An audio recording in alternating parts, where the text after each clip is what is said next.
Boa noite, irmãos.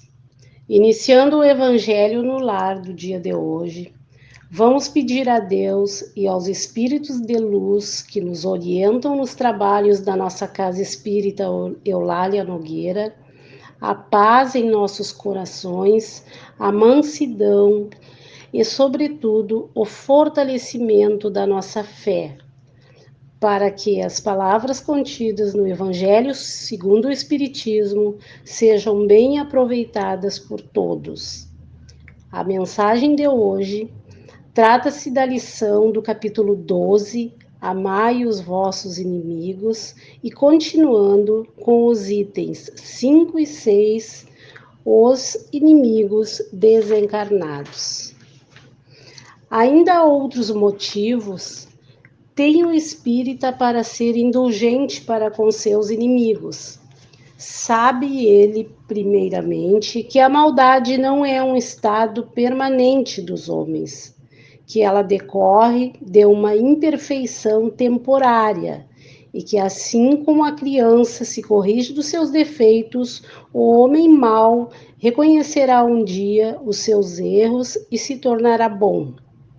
Sabe também que a morte apenas o livra da presença material do seu inimigo, pois que este o pode perseguir com o seu ódio, mesmo depois de haver deixado a terra, que, assim, a vingança que tome falha ao seu objetivo, visto que, ao contrário, tem por efeito produzir maior irritação, capaz de passar de uma existência a outra.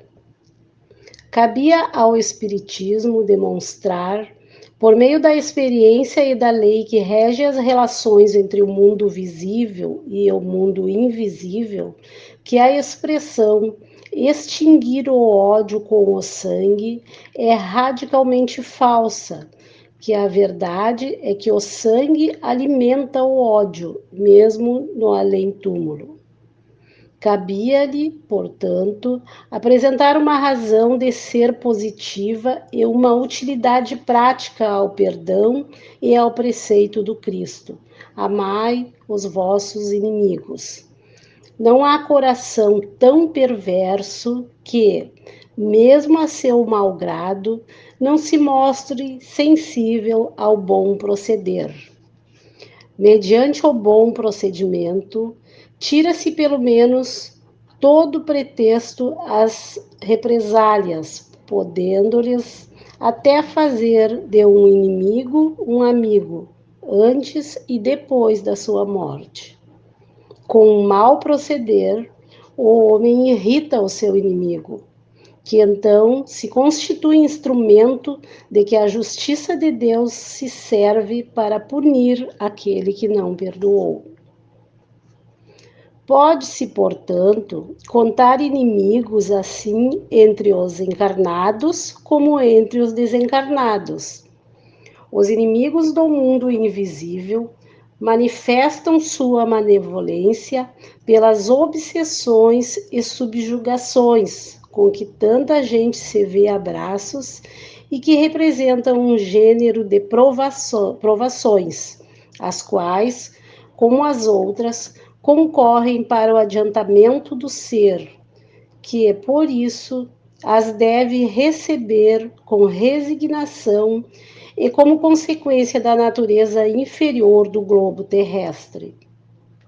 Se não houvesse homens maus na terra, não haveria espíritos maus ao seu derredor. Se, conseguintemente, se deve usar de benevolência com os inimigos encarnados, do mesmo modo se deve proceder com relação aos que se acham encarnados. Outrora, sacrificavam-se vítimas sangrentas para aplacar os deuses infernais, que não eram senão os maus espíritos. Aos deuses infernais sucederam os demônios, que são a mesma coisa.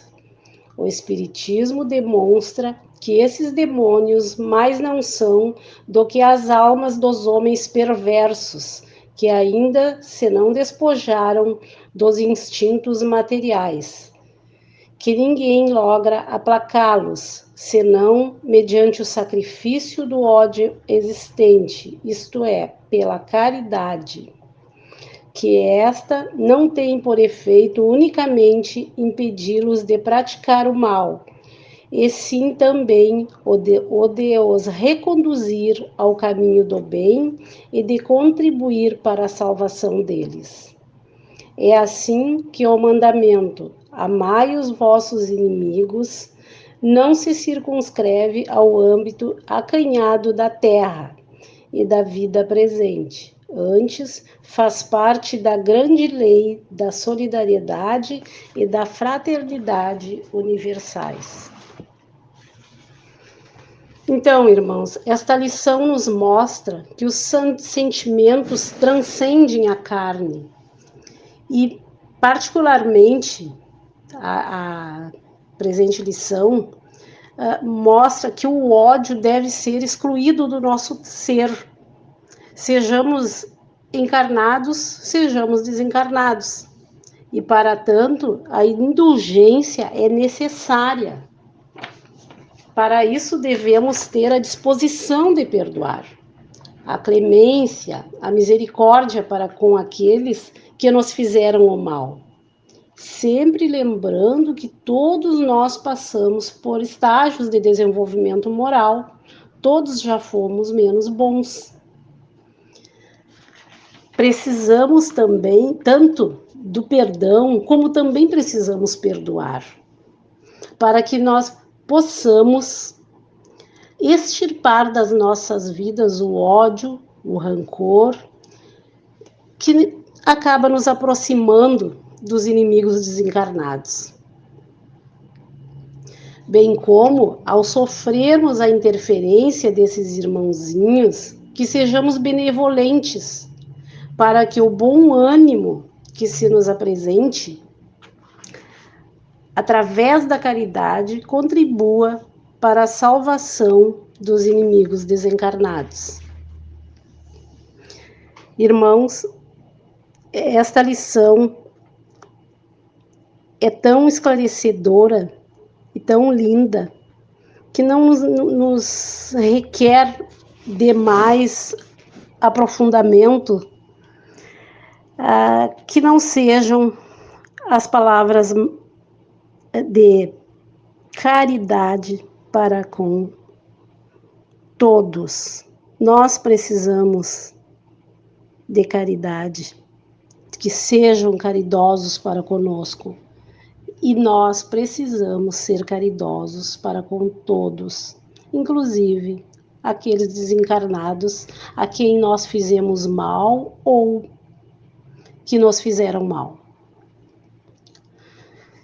Terminando, irmãos, o trabalho de hoje referente ao Evangelho do Lar, no lar.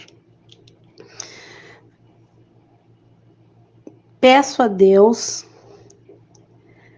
para que os nossos corações continuem abertos, para que os nossos olhos da alma estejam abertos, para que possamos enxergar o que muitas vezes está na nossa frente e não enxergamos.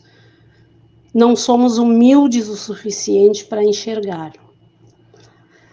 Peço a Deus pelos inimigos desencarnados, que sejam todos, neste momento, tenham abrandado os seus corpos espirituais, os seus sentimentos de ódio. Peço a Deus perdão aos nossos inimigos desencarnados. Pedimos também, Pai, que todas as pessoas, todos os irmãos encarnados ou desencarnados, que neste momento estão vibrando em oração, nessa corrente de luz que a nossa casinha nos oferece. Sejam todos acariciados pela mão do Mestre Jesus. Peço pelos doentes que estão internados nos hospitais da nossa cidade, por aqueles que estão em casa, doentes da alma, doentes do espírito, doentes do corpo. Que Deus, neste momento, passe a mão neste irmão e o eleve ao caminho da luz, sempre com muita fé. Peço pela nossa casinha, Eulália Nogueira, que ela seja sempre este jardim de flores maravilhosas, aonde nós chegamos e nos sentimos como se estivéssemos em um paraíso. Peço que todos os irmãos trabalhadores da casa sejam, neste momento, abençoados, que sejam retirados todos os miasmas de todos que estão ouvindo, que a vida na Terra, que não é simples, não é fácil, nós já sabemos por quê,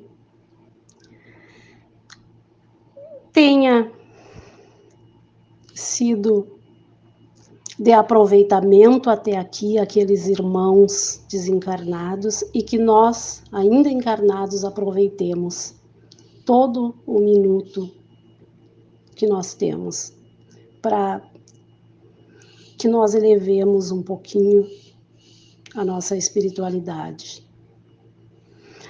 Derradeiro, irmãos, eu peço pela fluidificação das águas, para que, na medida da necessidade de cada irmão, sejam as águas todas fluidificadas, para que sirvam de remédio a nós, e que assim seja. Boa noite.